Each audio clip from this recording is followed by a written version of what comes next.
Hey guys, welcome back to another podcast. Now if you remember on that community post I sent, yes, I deleted the video we made yesterday because I made the mistake of making us skip the case study, but then all of a sudden I felt bad because the whole thing was pretty much unread. So yeah, we're doing it again. But I promised Duke that after this we would not do another podcast for like the next few days or so. Yeah. Really? Yeah. And for those who were curious and on what video we were doing, we were initially going to do a two podcast in one day. So for those of you seen yesterday, we did the Santa Claus 2. For what Jack pointed out is a very underrated film for him. And we were going to do another article from that he found that is more interesting than DVD Dizzy, or is it DB Dizzy? I don't know. But you can get the point on here. And already this looks very interesting. So I think this is going to be more interesting reading this for the second time, or should I say first, for anyone who's new to this. So this is going to be interesting and this is going to be fun. Yeah. As with many films to emerge from the Disney studios over the years, it's the death of a parent that sets the plot in motion. When Clownfish's Nemo's mother, named Coral, and almost all of her eggs are lost to a barracuda attack at their home under the sea on the Great Barrier Reef. Not even 2 minutes into the video, and we saw not even 2 minutes into the movie, and we already get something so dramatic and so unexpected. After what, a minute you load in the first disc, or 2 minutes, or like 5 or 2 to 3 minutes you load into disc 2, you see a previews, and you see the how beautiful the menu screens were, which we'll get to in a momentarily. Thanks a lot, Pixar, for giving us a mood swing right there, or whatever that was called, or mood whiplash, whatever that was. But yeah, thankfully at this point, little Nemo has yet to be born and escapes the predator unharmed, the only surviving egg. Marlin, his clownfish father, lavishes extra care and attention on Nemo as he grows older, something that does not always sit easy with the little fish himself, especially when his dad's overprotecting nature embarrasses him on his first day of school. And I thought moms always do that to their sons in their first day.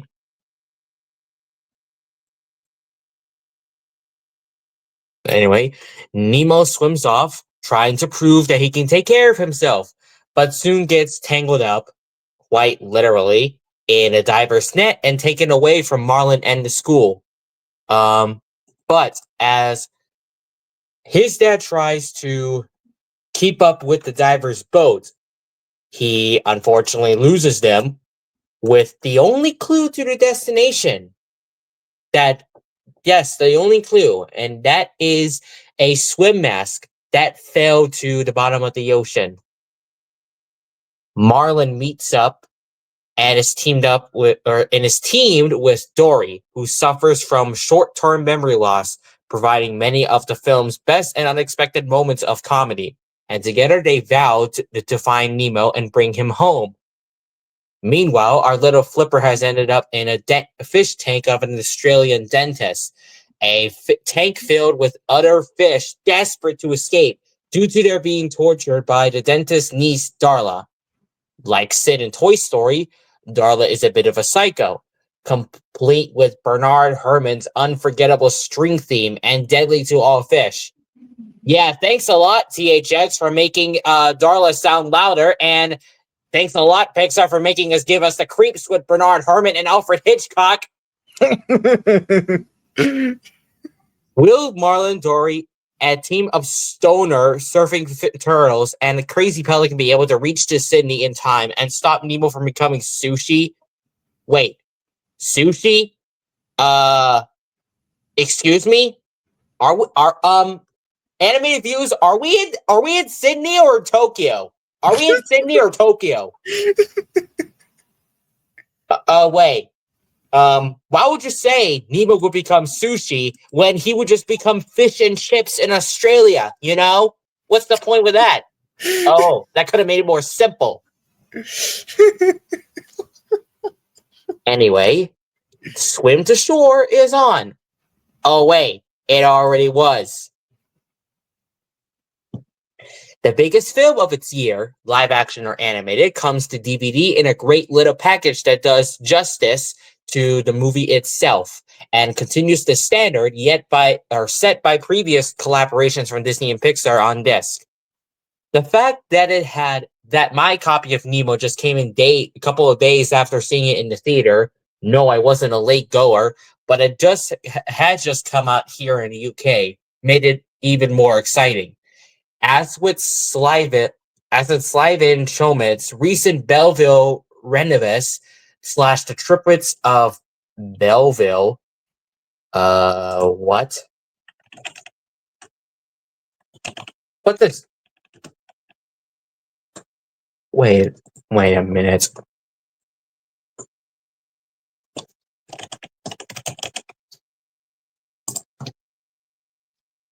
Triplets of Belleville. Oh, never heard of it.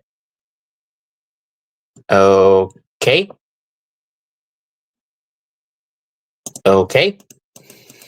Back on track. Nemo is a film one wants to watch right away again, not just for the sheer pleasure, but to study it and take it all in. Already this week, I've spent over $80 on Nemo, from $35 to see it in a digital theater, I paid for a friend also, $20 for the soundtrack CD, and now $30 for the DVD. But I've a ways to go before I'm all Nemo'd out. Wow, Nemo'd out. Well, it was nice knowing you before you got Nemo'd out in a Black Friday haul. Oh, wait. The DVD released weeks before Black Friday. Oh, wait. Har har. Still, this new disc should do the trick with tongue twist number 1. That's the first tongue twist I had today. What with its extensive lineup of extras and bonuses. But at the center of it all is a fairly small story that has a lot of heart. In fact, the story is deceptively simple and is classic Disney in many ways. Families suffer tragedy. Family must undergo further turmoil on a physical and emotional journey that, at the end of their quest, resolves their personal issues and makes them better people. You know, you just described The Lion King without describing what the movie is, right? Animated views? Wait, that's the wrong film, but you get my point. Yeah. Or in Nemo's case, fish, but you get the idea. Oh, do I? Building on Pixar's successes, they can seemingly only go upwards. To be honest, I was becoming a little tiresome of the double acts that seem to populate all of their films. A Bug's Life added a few additional elements. Next year's The Incredibles looks to be a complete and welcome change of pace. Here I find the Albert Brooks, Ellen DeGeneres partnership offered much more than usual, very much stuck in the same mold as produced Woody and Buzz and Mike and Sully. The playing here meant that while they were together for much for the film, it wasn't so buddy-buddy as before, with Marlon acting as a father the way through, and Dory as a sweet-natured but forgetful friend. Now that there is any allusion to them becoming romantic partners, helps this relationship remain valid and believable for a fish movie, and helps the audience tap into this amazing world and keep up our suspension of reality.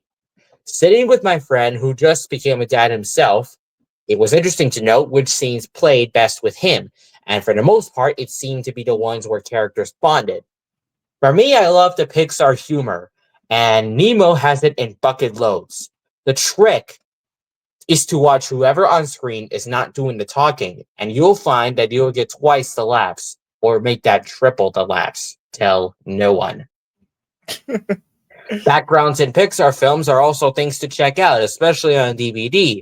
And there are some great details to find, such as trinkets and characters from the upcoming movies Cars and The Incredibles. Not to mention one quick cameo from Toy Story. If you look at the dentist's office, that is.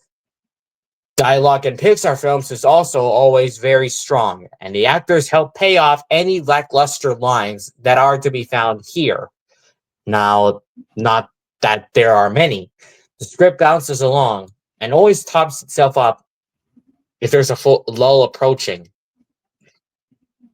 Yeah. On a digital theater screen, I did find the image that had that usual overly too clean look that plagues the Pixar films. The company also markets the industry's standard computer tool, RenderMan, an application that is used by many of the top effects people in the business to compose shots and place CG objects into live action environments. Strangely, they seem to find using this powerful application in their own movies a little difficult. On more than one occasion, I have been jolted out of a Pixar movie by some fills and textures that just do not seem finished. My least favorite character to date in this respect has been Mike from Monsters, Inc., a CG character who does not seem organic to me at all. This may also be, of course, because he is placed next to something so amazingly lifelike throughout the film that he comes off a poor second. With Nemo, I was pleasantly surprised to find that pretty much all elements meshed quite nicely together. Only in the opening sequences I think that perhaps the fish were too clear overall to be under the sea. But once the visual approach had settled in, I was hooked for the ride and did reason that. And if it had been too real, we wouldn't have been able to see what was going on.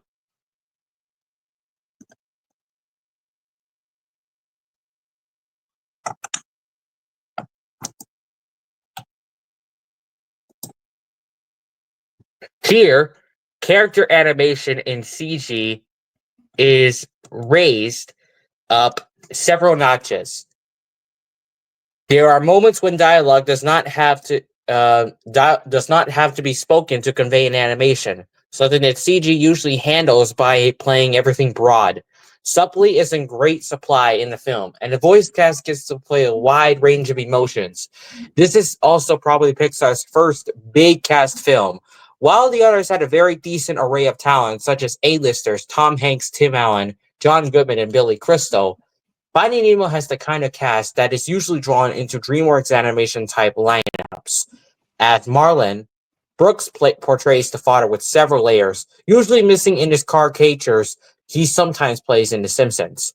DeGeneres practically plays herself and comes off best with some of the funniest vocals. Speaking whale is a high point. As for the rest, well, how's this? William Dafoe, Jeffrey Rush, making something of a Disney career for himself with this and Pirates of the Caribbean. Barry Humphries, Dami Edna's, him/herself. Hulking Eric Bana. Oh, I get it. Because Eric Bana played as the Hulk in the 2003. As if I didn't know that until now. Austin Pendleton, The Muppet Movie, Elizabeth Perkins, and animation stalwarts Brad Garrett, various Disney Toon series, Stephen Root, King of the Hill, and Ice Age, plus a couple of Pixar crew as additional voices. Storyman Joe Ramp is Jocks, while director Andrew Stanton voices Crush, the memorable turtle who helps Marlin and Dory and almost steals the film. Making his customary Pixar appearance is John Rastenberger, and way down in the list is Nicholas Bird, the son of The Incredibles and Iron Giant director Brad, here making his first foray into animation. My one small bugbear, I've heard of bed bugs, but never a bugbear. Okay. With the film overall was that it appeared to have three endings, one too many for me. Once Nemo has been found, I can see the point of including his final rescue of the other fish in the fisherman's net, but it did feel a little tagged on. It's only really there to prove that he can fend for himself, something that he does in fact do repeatedly throughout the film. As an additional action sequence, excuse me, I just wanted things to wrap up a little quicker. Perhaps some of the problem that was that the fish in the net on the whole were indistinguishable from each other. And after an hour and a half from very strong, very entertaining characters and personalities, it maybe needed a comedy fish within the group to help carry the sequence along. That said, it rounds the film up and finishes things up on a high note. There are plenty of such high note moments throughout the film, as well as the many in-jokes from and pokes at Pixar and Disney's past. The Pizza Planet truck makes another appearance, as well as the mermaid from Knick Knack. One of the boats the characters fly past in the dock is named Skippity-Doo Da. Skippity-Doo Da. Skippity-Doo Da. Skippity-Doo Da. Skippity-Doo Da. Skippity-Doo Da. Skip ID do skip ID do gosh darn it.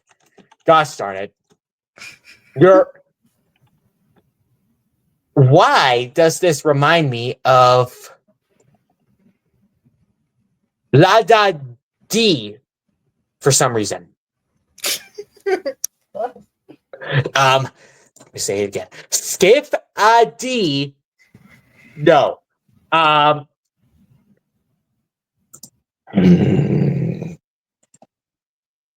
Skip la la D la da da do la da da D B la la da da you.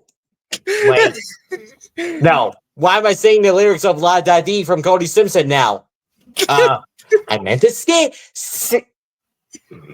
Yeah. Skippity-doo-dah! Another is the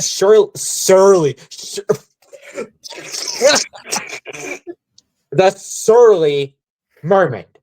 And a quick rendition of A Whale of a Tale made me laugh. Oh, why not the Skippity-doo, whatever the heck that was called? It's Ned the Sailor song from 20,000 Leagues Under the Sea, the Disney film that featured a captain named Nemo. Wait, you're saying Nemo was a human and not a fish? Well, it was nice knowing you. There are also references to Aardman Animation's trademark and style in the seagulls, with their pointy heads and dotted eyes, as well as their Wallace and Gromit characters, who live at 62 West Wallaby Street in those movies, while the dentist's office is located at nearby 42 Wallaby Way. Most obvious, of course, is Barry Humphrey's shark Bruce, named for the mechanical monster in Jaws. Also, be sure to stick around for the final credits. Though we are not treated to many of Pixar's famous outtakes this time around, and we miss them to this day forward, the scroll has been tinted with some colorful characters from the film, plus one from another Pixar hit. And we know who that is, if you've seen the credits. There's also a funny gag that plays right at the end, which is truly worth waiting for, worth waiting around for. Oh, is it? I can see the picture, screenshot of the end credit right now. Now, do you mention it? There is so much to Finding Nemo. To Finding Nemo. To finding.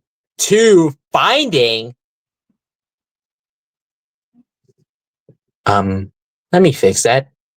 There is so much to the movie called Finding Nemo, especially in the much talked about visuals, that is very easy to like. It's light years ahead of what was possible in such films. Yeah, such films, as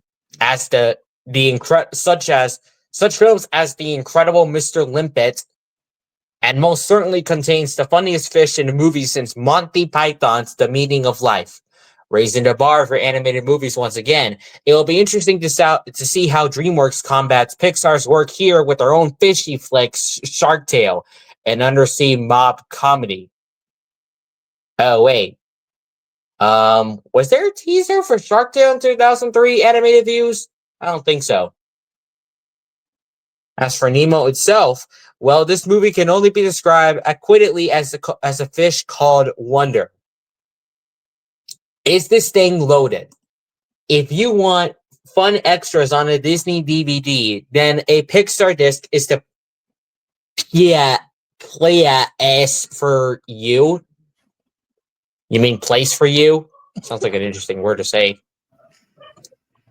Or straight into the main menu, where I stayed for the entire 2-minute intro simply because it was too funny. And I thought the Shrek 2 DVD menu was hilarious. Oh, wait. They both were. The characters from the movie all provide new vocals from each menu, and it's amusing just to sit and listen to them play out. Each selection features a little Nemo icon at the bottom left of the screen, which, when clicked, clears the menu choices out of the way and turns the intro screen into virtual aquarium. At least that's what the packaging says. It does feel somewhat like that, but it's also a great excuse to examine Pixar's backdrops. The first video-based extra is a short intro from directors Andrew Stanton and Lee Unkrich. Setting up the set, they offer a quick tour of what to expect over the 2 discs and point out the aquarium icon. The backdrops are also accessible in the bonus features menu, revealing that there are 7 to see on this disc. Also hidden in the bonus menu are a couple of Easter eggs that hide some fun little things. For the first time in Pixar's history, a documentary crew followed the production through from conception to completion. The results are in the 25-minute documentary Making Nemo, which even for a long-time animation buffs is a fascinating look into the production process at the studio. Presented in 4:3, the image has been retained inside a 16:9 anamorphic frame, meaning less flipping of display modes for those with widescreen sets. Nice. Part EBK, part meaty doc. The film really is worth catching and features interviews with the main players as well as research footage, test animation, and the general craziness that is a Pixar Animation Studios. What is not pointed out anywhere is that fact that this documentary has actually been chapter indexed, though I could not find any info marking this out.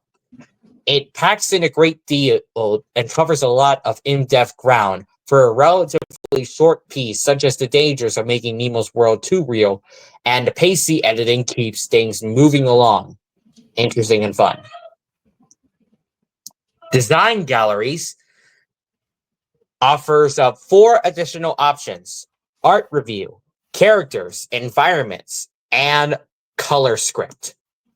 Presented in 2 ways, either with music or with commentary.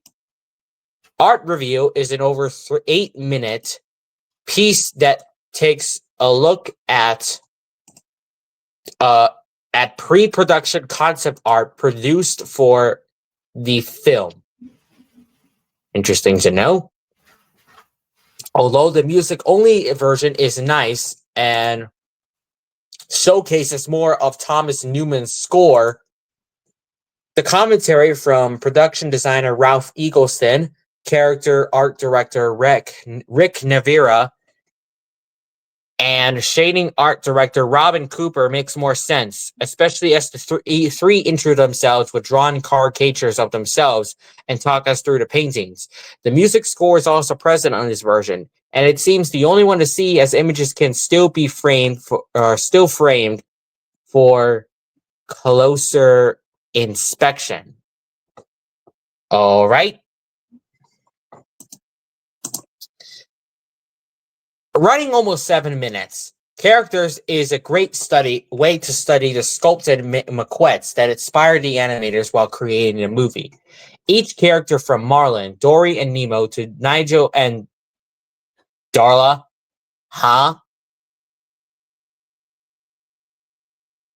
What? Why is Darla here again? Oh, wait. Oh, wait. I know why she's there. Anyway, it's shown either as individual clips running through, running a few clips, or as a whole. The statues are rotated once, giving us a full perspective, while hand-drawn concept art floats by in the background and around the sides. While this doesn't allow for a close-up look at the 2D art, this is a nice new way of presenting such material. Mouse, don't make me read this. Start over reading this again.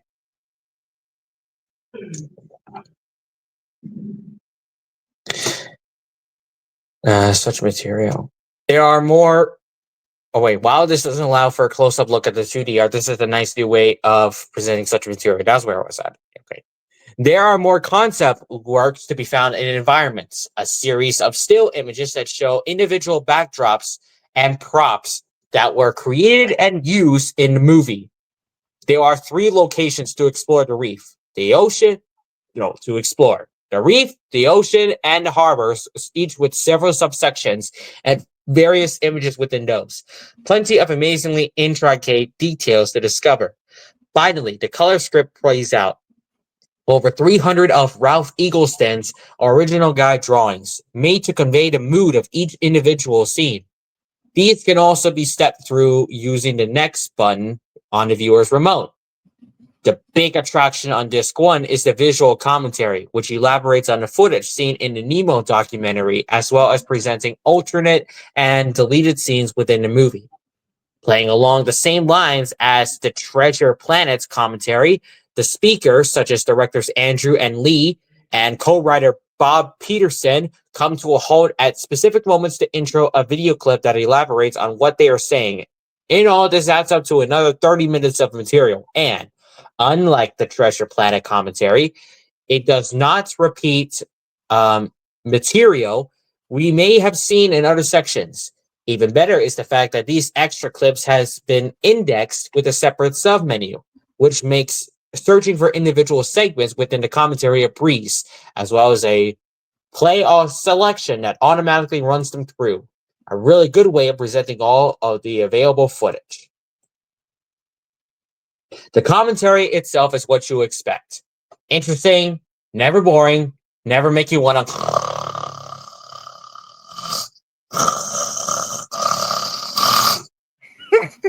Insights into the production with the 3 filmmakers, which covers absolutely all areas of production. The speakers are placed left, center, right, and right across the soundstage, so even when there is overlap, they all remain clear. As for the video-based extras, they serve up an amazing amount of intricate detail, such as revealing that the initial test for the anime, Anemone, Anemone.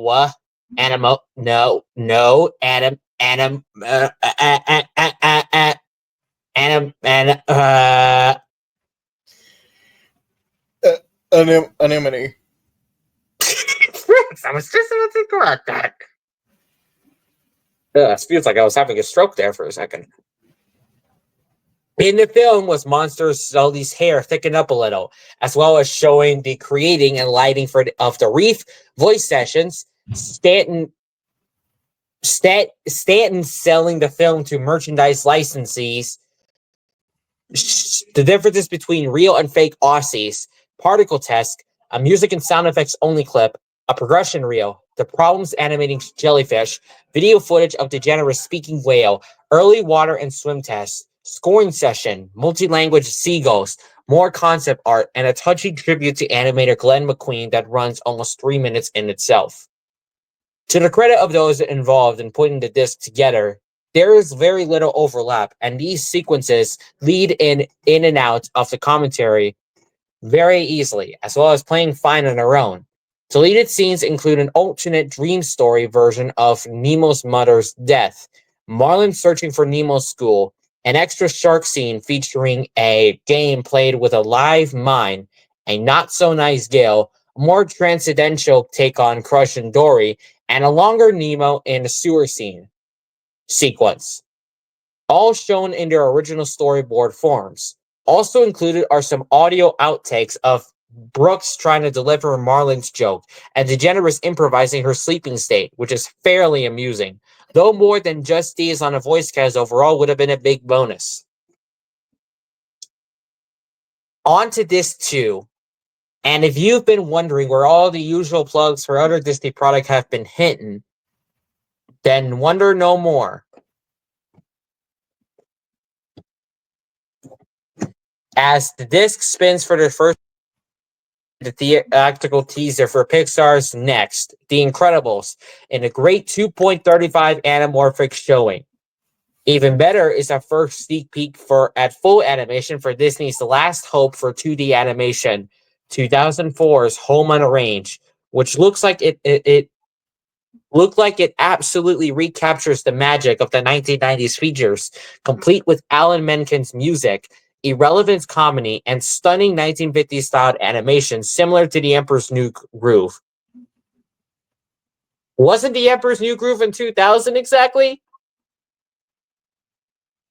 Other previews include Santa Claus 2, Lion King 1.5, Spy Kids 3D, even though it is not from Walt Disney, and a single trailer look at 3 upcoming special editions: Alice in Wonderland, Pocahontas, featuring a new song from Mel Gibson, Could They Have Really Inserted If I Never Knew You Back In, and Lilo and Stitch. Did they really get the special editions exactly, guys? Kind of a yes, but for the most part, no. Because while we did have the special edition for Alice in Wonderland in 2004 as the Masterpiece Edition, of course, THX certified. Meanwhile, Pocahontas wasn't until 2005 for its 10th anniversary. Meanwhile, Lilo and Stitch has been in development heck, as the 2-disc was actually in 2009. So we didn't get a 2-disc of Lilo and Stitch till 2009, simply because of, no, I don't know, maybe Disney didn't have enough time. And since the movie itself was already THX certified, I don't know what's up with that. But anyway, after the trailers, we're let into the dentist's fish tank for a swim through of the backdrop before it finally rests to display the main menu. Here, the little Nemo icon is present again, and when selected, shows off one of 4 detailed layouts, this time with some extra new character animation featuring the cast and worth sticking around for. The disc, on a whole, is more of a look at the real undersea world, rather than Nemo's make-believe. First up, and let's get this quickly out of the way, is a full-framed, recomposed version of the movie. Although it looked like a simple open mat to me, and excluding what it looked like in IMAX, and frustratingly so, as it does throw up a serious discussion on which one to go for. Whereas everything on disc 1 is geared toward the 16:9 viewer, anything that was shot 4:3 is placed within a 16:9 frame. On disc 2, everything is pretty much a 4:3 based, taking the lead from the movie. Another intro from director Stanton and Unkridge set things up for the discoveries ahead, after which I went right into the bonus materials. Mr. Ray's Encyclopedia takes an educational but always fun look at the real-life stars of Finding Nemo, with live-action footage of 13 of the species shown in the film. Playable, all together, this adds up to another 7.5 minutes of material and will enhance the viewing of the movie due to showing the attention to detail that the crew maintained, as well as providing kids with a real knowledge of how these creatures live and survive, even if Mr. Ray isn't always too hot on this information. There is also a pretty funny Easter egg to be found here too. Thank you, Pixar, for not adding the anglerfish on Mr. Ray's Encyclopedia.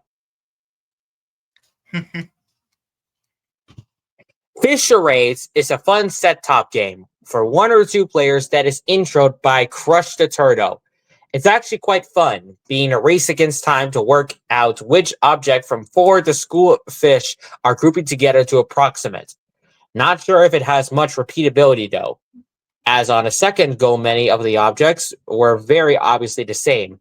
And I think the lack of a varied selection of random objects will probably make this a less visited section of the disc than it might have been.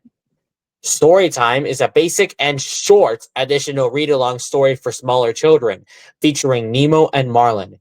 Either playable as a read story or able to be stepped through for self-reading, the tale is sweet and designed with illustrations that reminded me of the little golden books that were issued when the film was in theaters. The read-along version is more fun, having been animated and including additional music, dialogue, and songs from the film. Nicely done and just right for younger audiences. Running a brisk 6.5 minutes.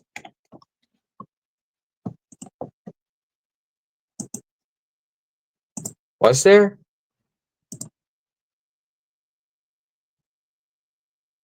It looks like it's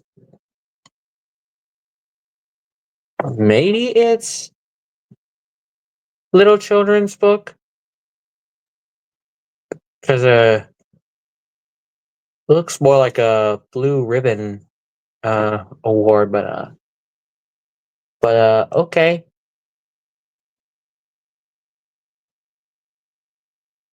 Maybe that's what it's. Oh, Fish School is probably what it's called. I don't know. The behind the scenes menu offers up a variety of further options. There's another Dory-based Easter egg before heading to character interviews, which takes a new animation and joke cast chats with Marlin, Dory, Nemo, and Bruce the Shark in 2 minutes and 30 seconds. Studio Tour features Nemo voice Alexander Gould's quest to find out how they turned his vocals into a fully animated character. A kid's eye view of the Pixar complex. This is a zippy 5 or so minute journey that takes in storyboards, kind of looking like a big comic book. Character design, animation. Animators are kind of like actors, but we act through the computer, lighting, and effects. Though it covers much of the same ground as the documentary on disc 1, this is aimed at the younger audiences and is worth checking out for its infectious Pixar spirit. Staying in the behind-the-scenes section, Publicity showing off the teaser and trailers that help Finding Nemo open to such box office bonanza takings.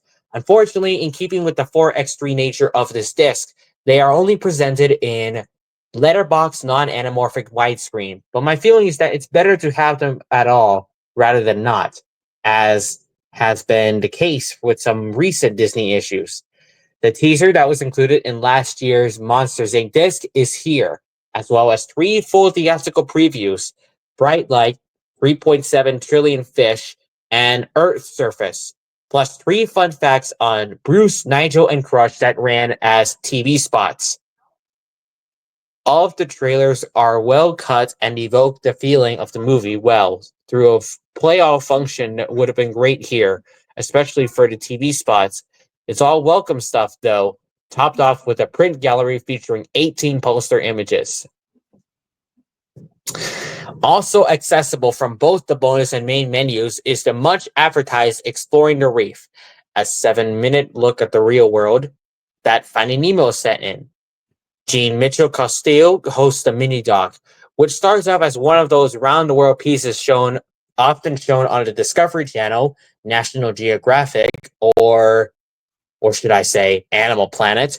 But any reservation that this is going to be anything less than fun is quickly thrown out, as Castillo is joined on screen by Dory, Marlin, and Nemo by way of new animation meshed in with the beautiful, and real of course, live-action backgrounds.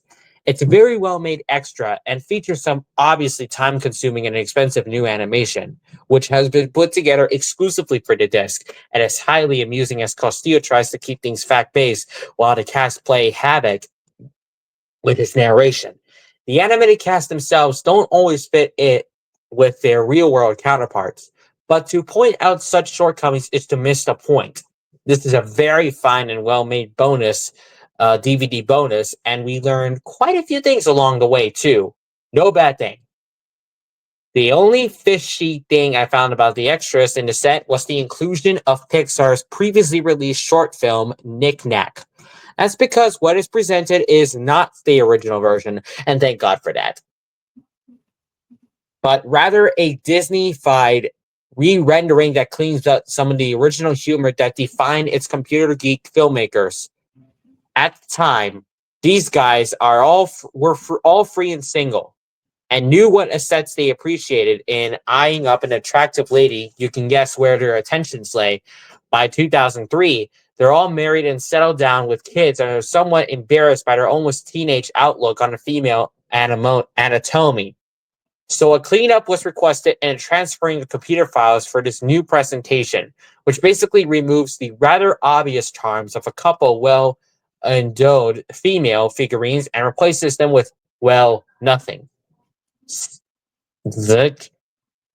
The short follows the attempts of a snow globe-bound snowman to break free and party with the other keepsakes on display high up on the shelf. Nothing like old-fashioned Warner Bros. Hanna-Barbera cartoons you get here. Part of the reason, actually probably the only reason, he wants is to pursue the girls, and though the original caricatures were admittedly not exactly politically correct, the whole thing was done tongue-in-cheek and was an obvious joke. The girls were made of plastic after all. That the main joke has been taken away does not retract from the comic actions of the snowman in any way, but it does subdue his initial reaction. And I've seen far more suggestive things on TV's Bay Beach, for example, which is a highly successful family show. However, the short can be found in its original form on a new VHS, Tiny Toy Stories, and on the original Toy Story Laserdisc set. Wait. Are they really?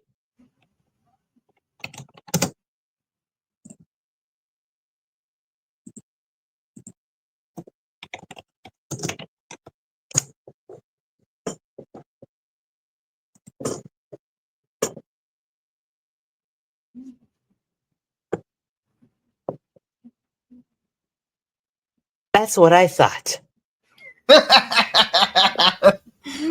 Don't show the viewers. I won't. Not in this channel, no. Not in this channel, no. The changes will make no difference for anyone who is seeing the short for the first time, but for us older fans, it's just not quite the same. Knick Knack on this disc is saved from too much scoffing though, as it is presented in 1.85 anamorphic widescreen, and we have also been provided with an insightful optional commentary from director John Lasseter and technical director Abed Osby, who elaborate on the inspiration and making of the 3.5-minute short, though nothing on the 2003 revisions. It seems the inflated chest on the female knickknacks and knickknacks are the only things missing in action, either. There's nothing to be found lurking about in the disc's non-existent DVD-ROM section, either. However, and as with Nemo himself, I found that the extras on this new set were small, but perfectly formed. While not as extensive as the 2-discer for Monsters, Inc. or the Ultimate Toy Story box, fans and newcomers of Finding Nemo will find that there is something for everyone. Disc 1 features the full array of features we've come to expect from the best top drawer releases: commentary, deleted scenes, documentary, and featurettes. While Disc 2 holds more kid-orientated fare, as well as some material that adults will want to check out for the sheer fun of it. As long as you don't include the original Knick Knack, then I'm fine with it. And I'm actually okay with it being Disney fine and kid friendly for most of us. So am I. It seems Disney has really taken the furrow over the lack of inserts in its recent titles to heart, as The Lion King and Sleeping Beauty both sported pretty nifty outer packaging in addition to nicely designed cover art and inserts. Nemo continues to trend, and while the cardboard slipcase does not fold open as those two discs did, it does have a remarkable watery glow to the box. I was hoping that the cover inside would offer a different front image. The water cover features the final advertised art with Dory, Marlin, and the turtles, but we are given the same art on the extra cover, sans the water effect. A nice touch, perfectly in keeping with the theme of the movie, and while it only duplicates what is to be found on the real cover, the box art is a clever and fun addition. Don't forget that this is a Disney disc deal, and be warned that kids opening the set for the first time will find a multitude of instant savings and pushes for other Nemo and Disney products. The whole thing is topped up with the insert booklet, which opens up as usual on a Disney double disc set to offer a navigation menu to help find your way around the bonus features and scene selection options. And of course, Pixar and Disney back in the day gave us a lot of fun bonus features and insert booklets that we used to get. Nowadays, they're just.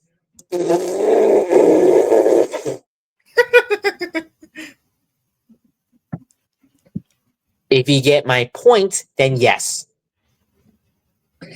What did you expect?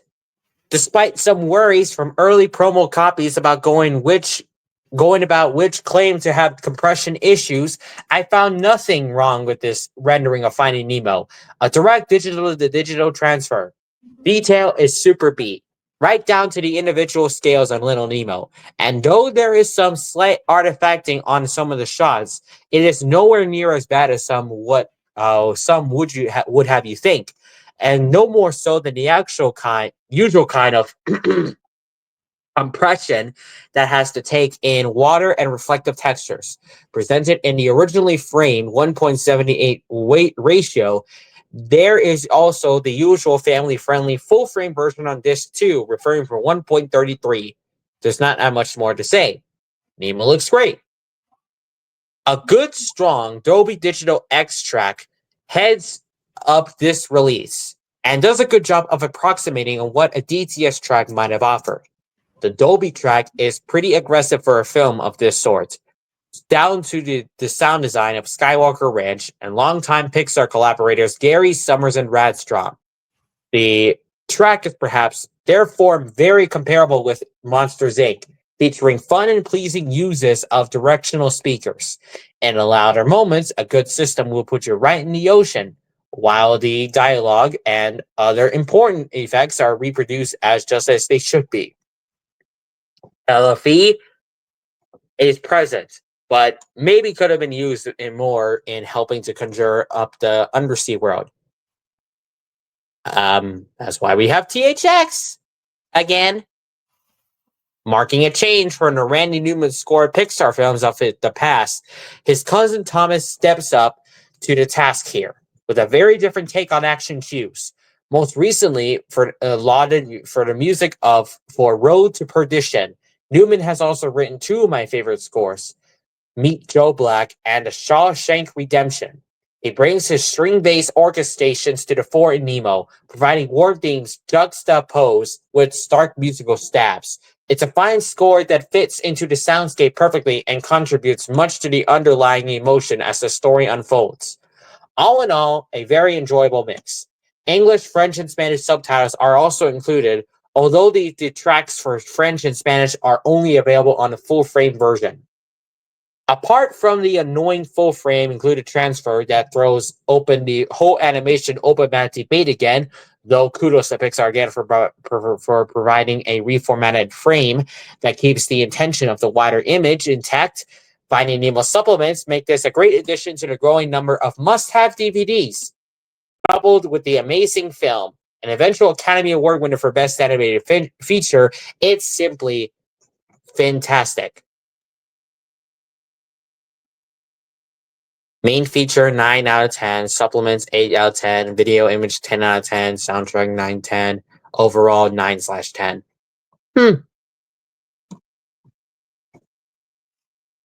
Animated views, you're more interesting than DVD Disney. Yeah, that's true.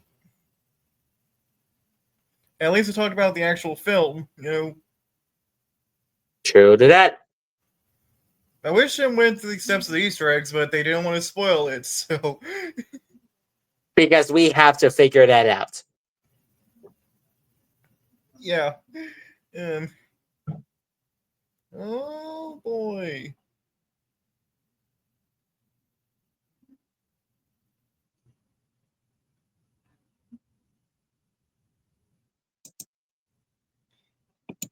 Anyway.